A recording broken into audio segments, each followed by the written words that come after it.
قلب زندہ اور مردہ کے فرق میں روشنی ڈال دیں۔ قلب مردہ کب ہوتا ہے، اس کی نشانی کیا ہے؟ قلب زندہ کب ہوتا ہے؟ ہم کس وقت کہہ سکتے ہیں کہ اب ہمارے قلب کو حیات مل گئی ہے؟ قلب جو ہے نیچرلی، لطیفہ قلب کو اللہ تعالیٰ نے اتنی طاقت دی ہوتی ہے کہ وہ 40 سال تک اس میں زندگی رہتی ہے، for 40 years۔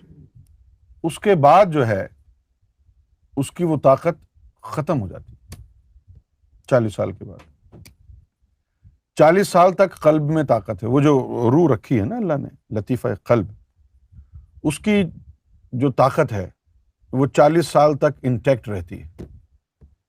اس لیے اللہ انہی کو ملتا ہے جنہوں نے جوانی میں اللہ کو اپنے دل میں بسایا۔ مولانا روم نے بھی فرمایا کہ در جوانی توبہ کردن شیوہ پیغمبری، کہ جنہوں نے جوانی میں اپنے آپ کو پاک کر لیا، توبہ طائب ہو گئے، تو یہ پیغمبروں کا شیوہ ہے۔ اب قلب کا مردہ ہونا، قلب کا مردہ ہونا ایک یعنی الگ بات ہے، اور قلب کا سخت ہونا، بیمار ہونا، یہ الگ ہے۔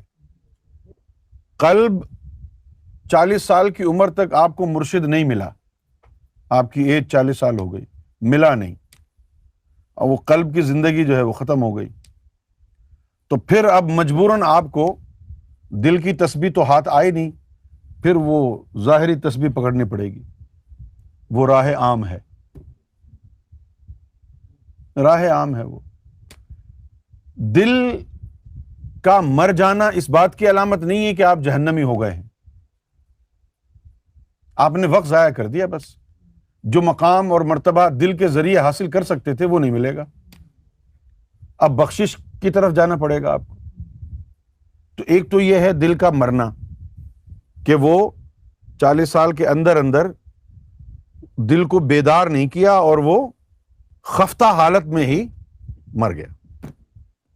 تو ایک طرح سے یہ کفران نعمت ہے کہ اللہ تعالیٰ نے آپ کو اتنی بڑی ایک نعمت سے نوازا کہ اس قلب کو بیدار کر کے آپ صاحب ایمان، صاحب ایقان، صاحب احسان بھی ہو سکتے تھے، لیکن آپ نے اس طرف توجہ نہیں دی۔